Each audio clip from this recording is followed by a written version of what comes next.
சிம்பிளா, ஈஸியா மக்காச்சோளத்துல கொங்கு நாடு கிராமத்து ஸ்டைல்ல இடியாப்பம், சந்தவை எப்படி பண்றதுன்னு பார்க்கலாம். ஒரு பெர்ஃபெக்ட்டான வெயிட் லாஸ் ரெசிபின்னு சொல்லலாம். குழந்தைகளுக்கு வந்து பார்த்தீங்கன்னா, ஸ்நாக்ஸா குடுக்கலாம். 2 நாள் வரைக்குமே கெட்டு போகாது. இதுக்கு 2 கப் மக்காச்சோள மாவு. இது நாட்டு மக்காச்சோள மாவு. இதுல எண்ணெய், உப்பு போட்டுட்டு முதல்ல நல்லா மிக்ஸ் பண்ணணும்.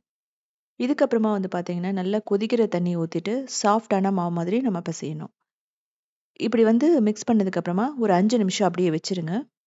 இதுலயே இது நல்லா வெந்துரும். நல்லா சாஃப்ட்டான டோ மாரி கொண்டு வந்துட்டு, இத வந்து நம்ம முறுக்கு குழல்ல போட்டு பிழிய போறோம்.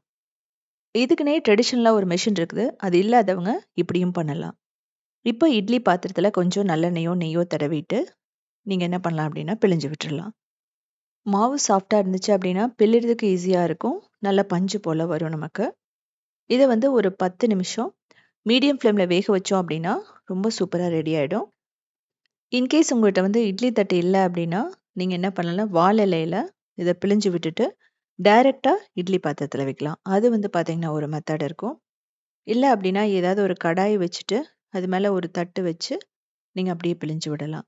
அதுவுமே 5லிருந்து 8 நிமிஷத்துக்குள்ள நமக்கு ரெடி ஆயிடும்.